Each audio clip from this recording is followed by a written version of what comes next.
I would first like to share a story of a shopkeeper who sold dolls,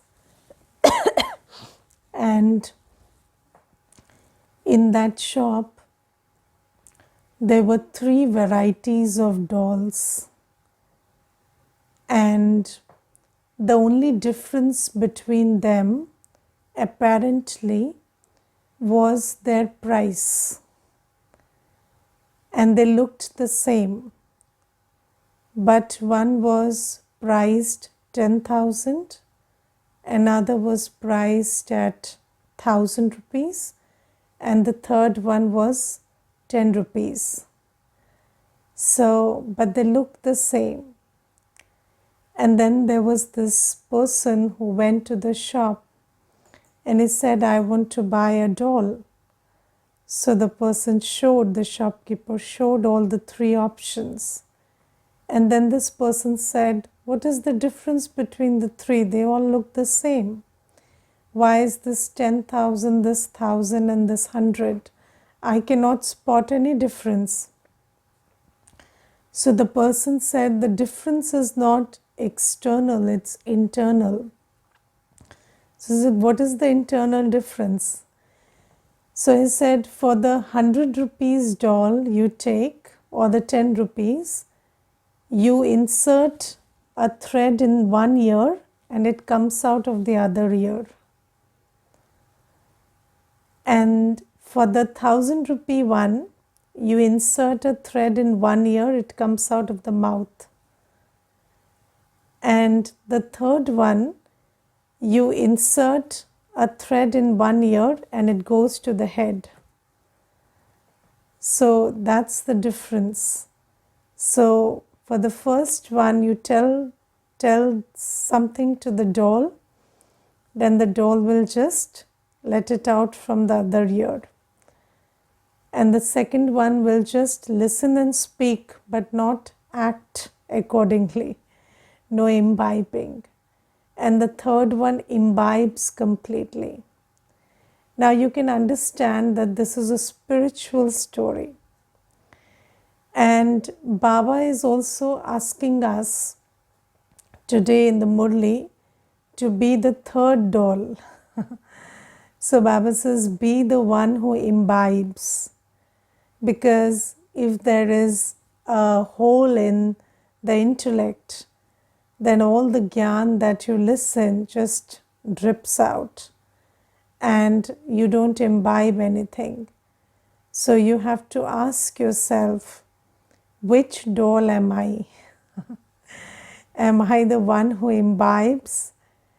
And Baba says, Baba has this fourth category also. Imbibes and shares.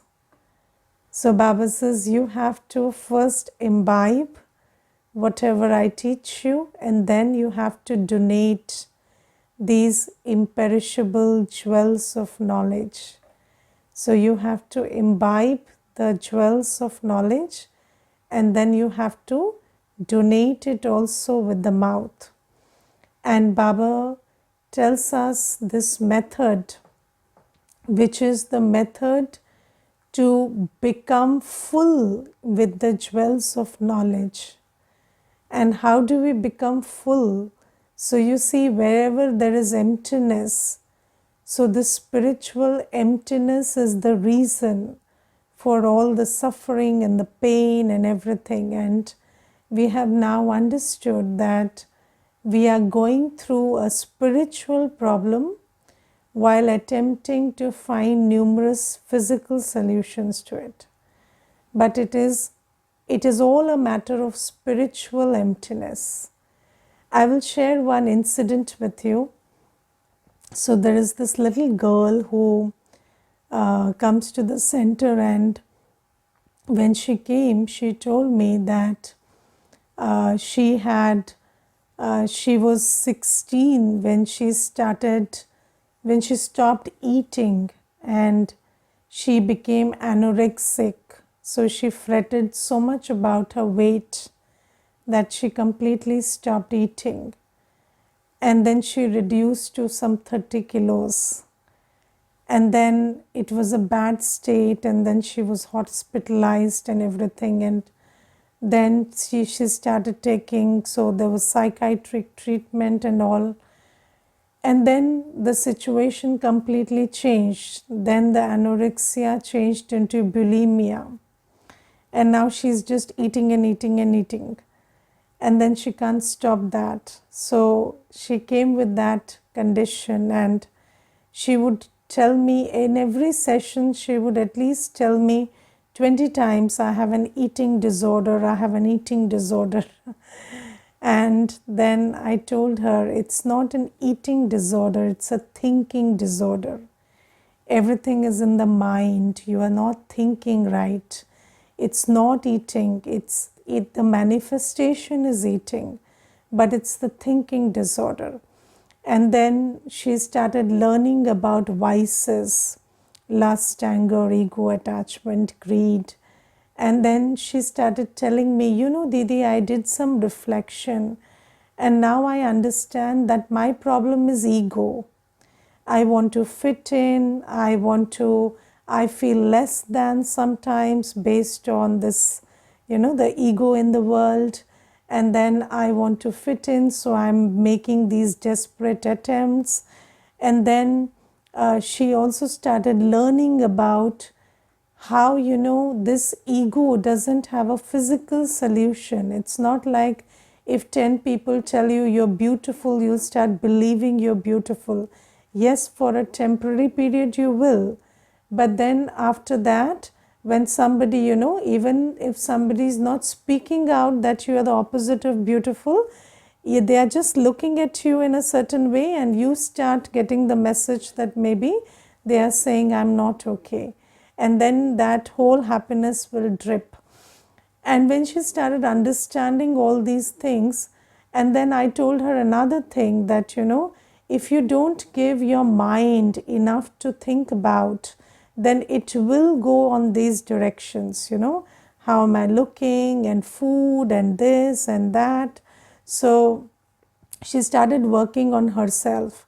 And in a month, she is in that place where she is maintaining her timetable, her mind table, her food table, and she's absolutely okay. And she every day she tells me, I never knew I had a thinking disorder, and you always told me that an empty mind is the devil's workshop, and that was happening. And now I'm filling my mind with school studies, and she's into college now, so college studies and also this study. So my mind is always engaged, so it's not going here and there. So you see that everything is basically a spiritual problem for which we are seeking, because we didn't know better, so we always thought that it has a physical solution, and we were looking for it, searching for it.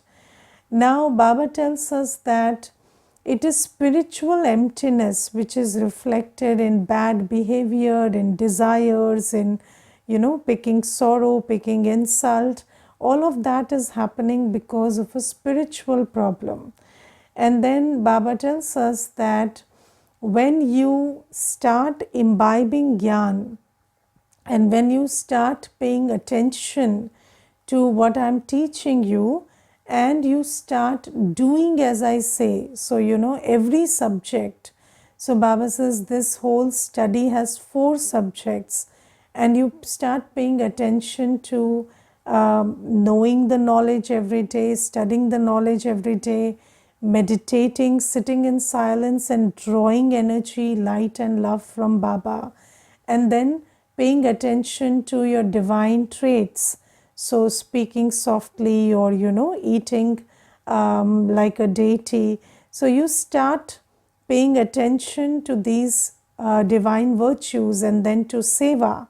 So Baba says when you start doing it, you the soul will become full, and then you will act out of fullness, and then others will also start receiving that which is contained in you.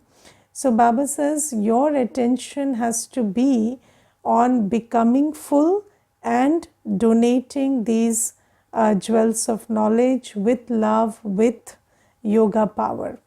And Baba tells us that, do you have a hole in your intellect?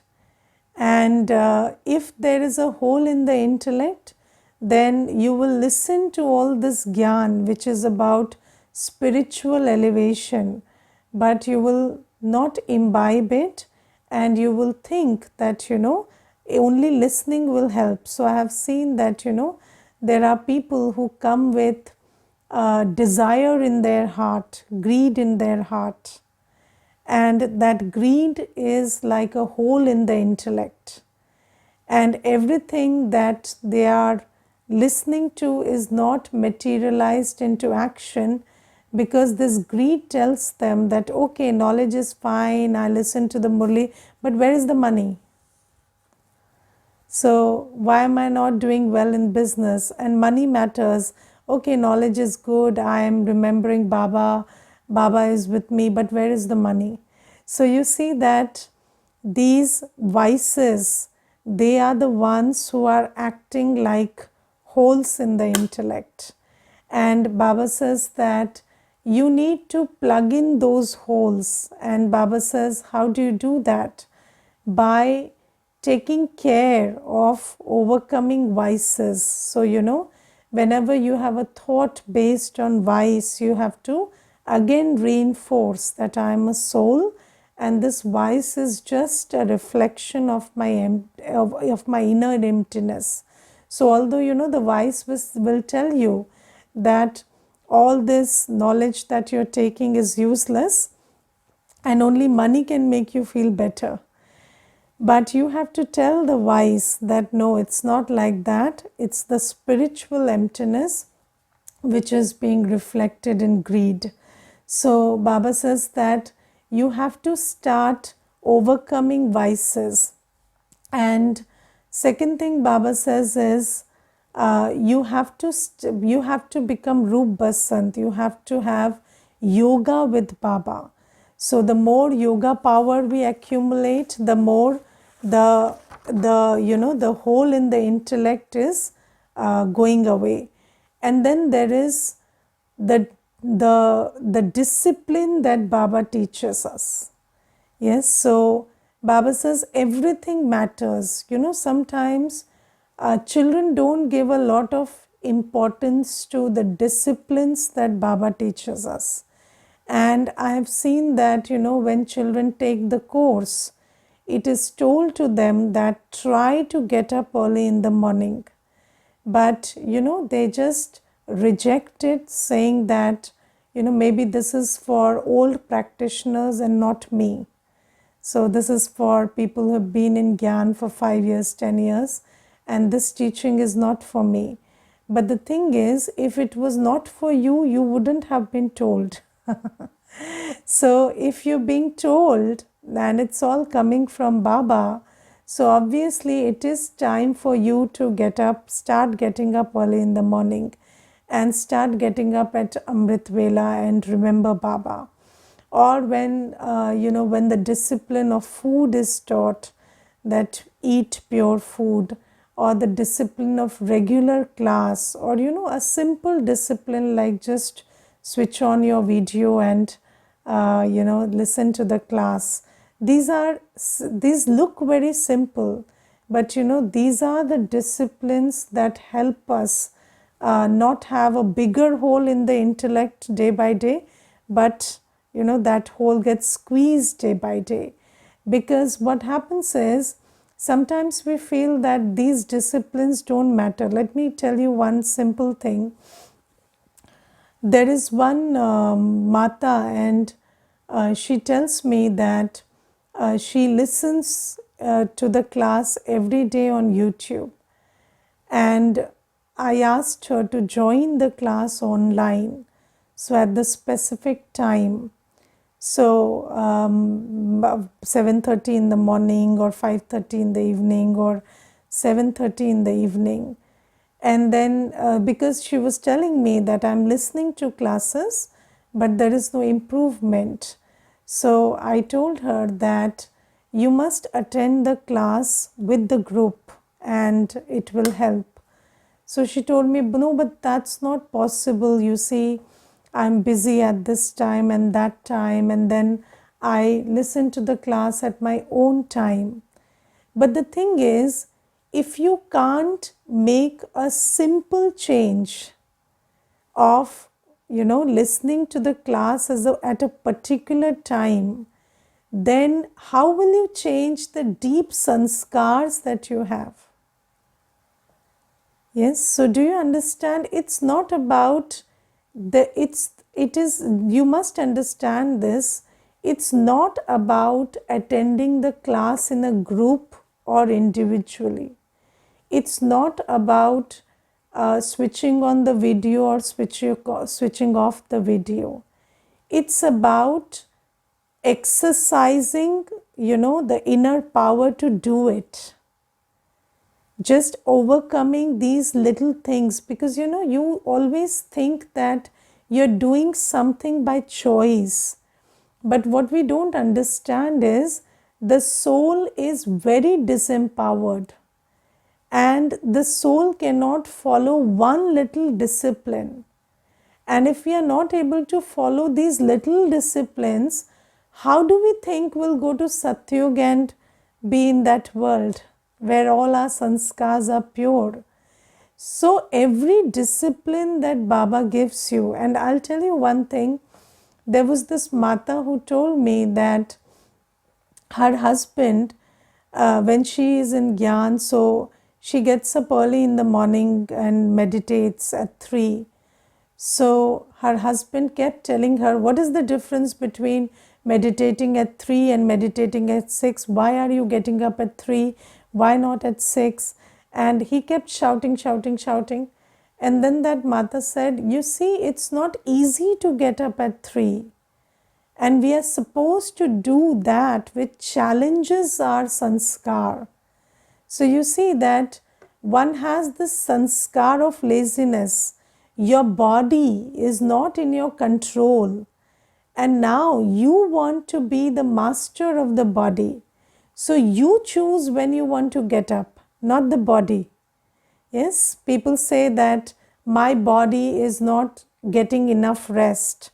But the thing is, you choose when your body gets up, you choose when your body goes to sleep.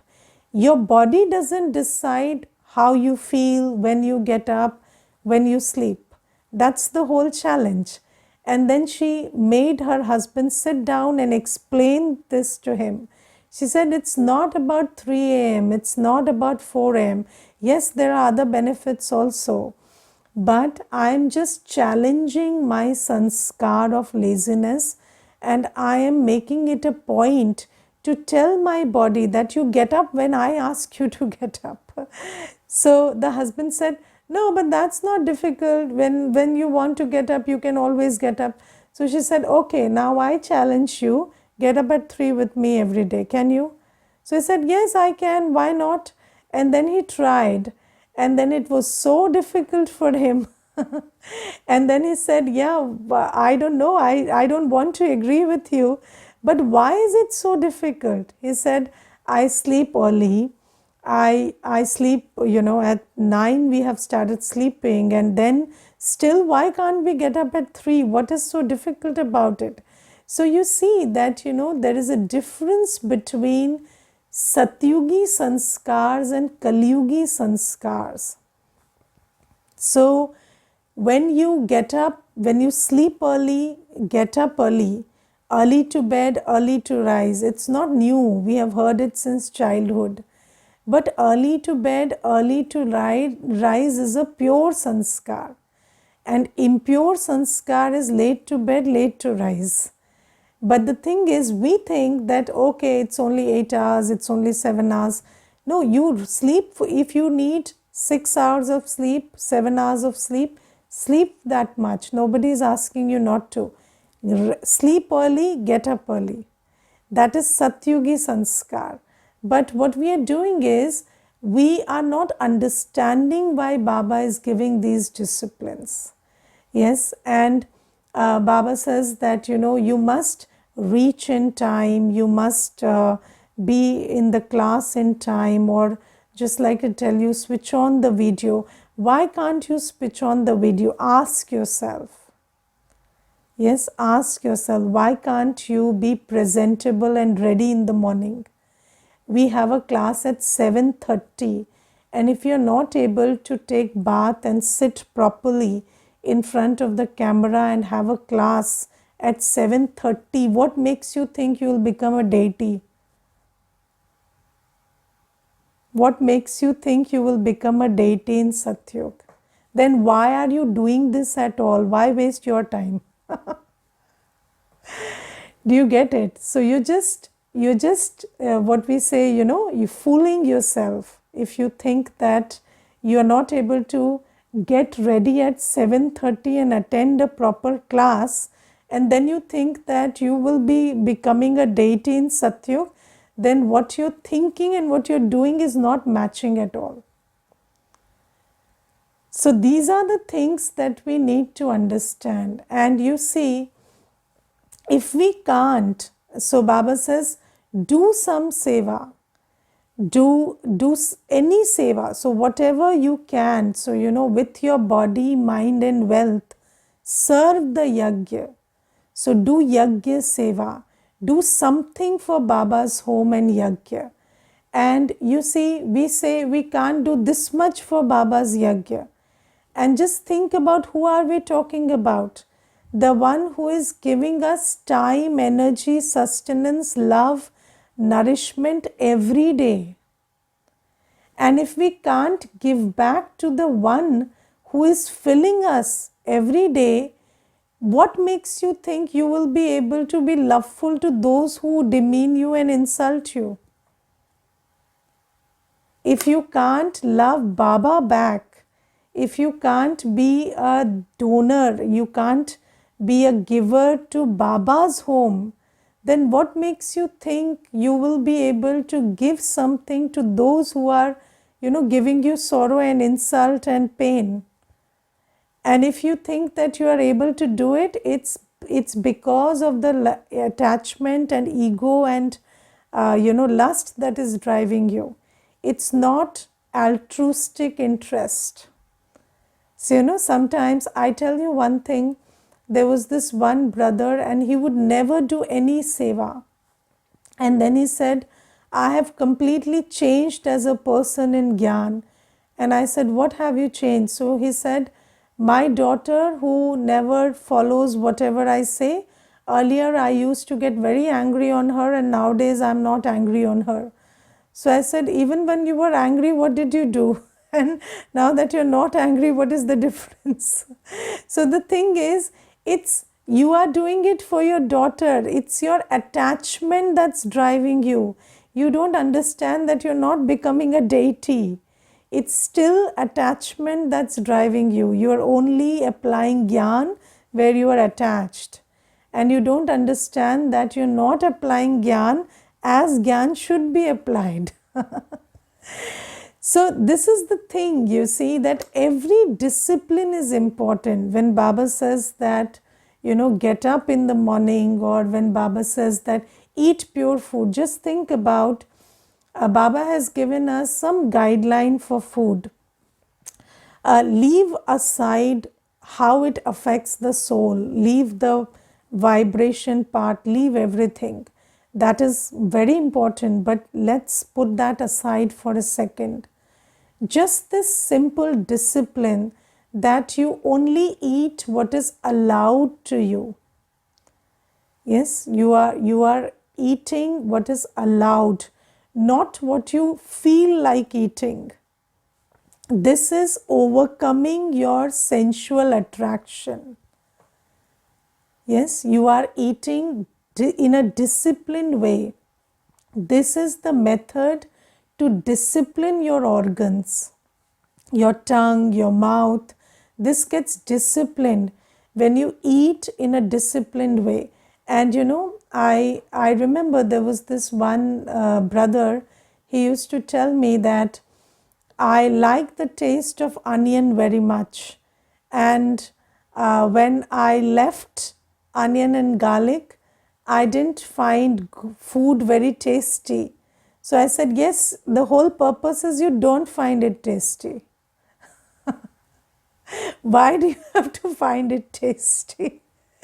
So you have to understand, you see, the soul should feel the vibration of the food.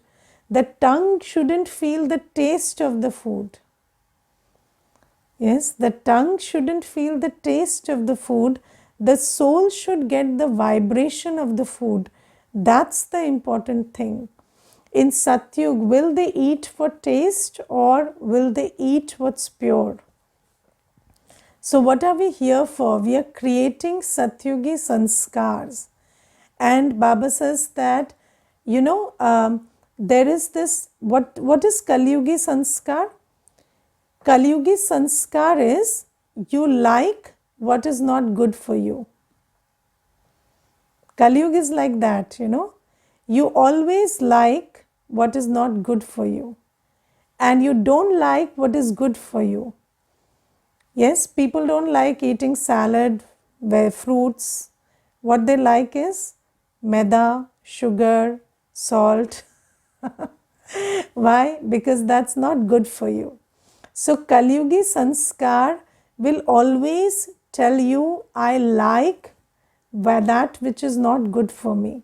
And Satyugi sanskar means you like that which is good for you. So Baba says, now I am asking you to eat that which is good for you and overcome that which you like, which is not good for you, based on Kalyugi sanskar.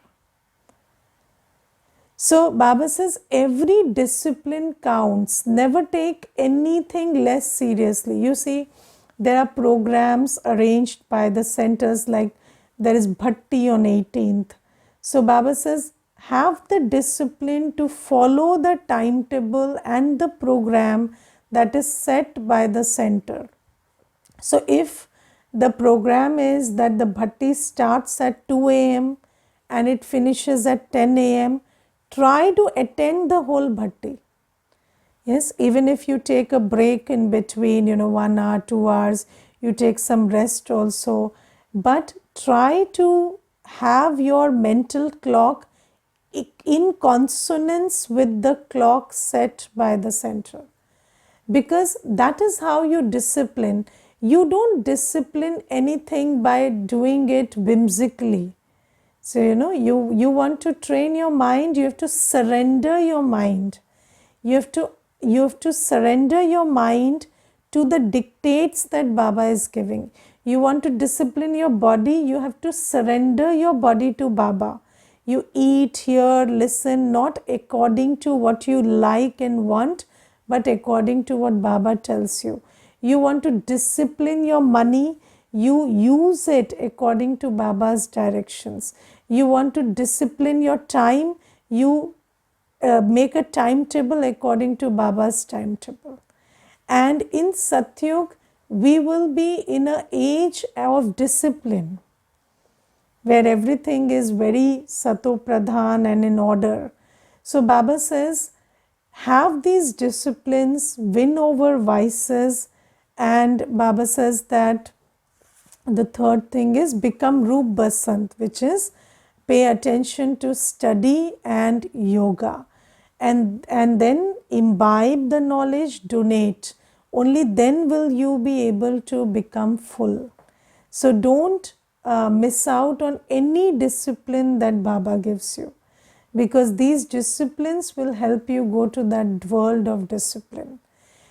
And then today Baba says, don't have any desires of, I want to eat this and I want to wear this. So khane pehnne ki aas. And especially in Bharat, I think our whole day is about food.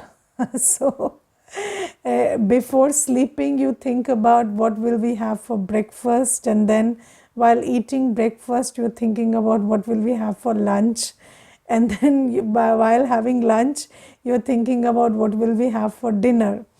And so it's all about cooking and serving and eating, and then Baba says, what do we wear? So, Baba says that don't go into these thoughts right now. So, have a very disciplined, so you see that you can have probably a chart of what to eat on what days and very easily follow that chart, and don't spend too much thought into this food, and don't spend too much thought into wearing, because Baba says the more time, energy, thought and money you spend into this stuff, you are going to receive that much less in Satyug, because you are using your Sangam Yugi time, thought, money on the stuff to encourage Kalyugi sanskars or feed Kalyugi ego, and that much of it will be subtracted from the creative energy that is available to you to create Satyugi sanskars. So this is why don't go into these things. And you see that in the world also, people who have done exceedingly well, like you see when you see Mark Zuckerberg, or you see other people like Obama, so they are usually dressed in a similar attire every day, and they don't bring too much of fancy, dressing up and all, because there is this psychological law. I don't remember the name of that law. I think I don't remember that. I think decision fatigue it's called. It's called decision fatigue, if I am not wrong. And that law says that, these, you, the soul, have a limited capacity to make decisions. And if you spend this capacity in making these decisions, so you see, what to eat, what to wear is such a big decision you're making every day, and 3 times, 4 times a day. And then you see that is robbing you of all the capacity that you have for making decisions. And then when you have to really make important decisions, that capacity is not available to you, because you are already tired in your head. So Baba says that, and you see that in order to have good choices in Sangam Yuga, you need this decision making capacity available for you. That's why in Baba has given us a very simple dress code, and you see that we in the center, even if I close my eyes and pull out my dress, it'll be the same.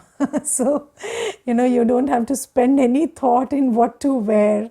And even about what to eat, I'll tell you, we have a set chart, and every day that's what we make. So it's not like you have to sit and decide every day what will be prepared tomorrow or what will be prepared the day after.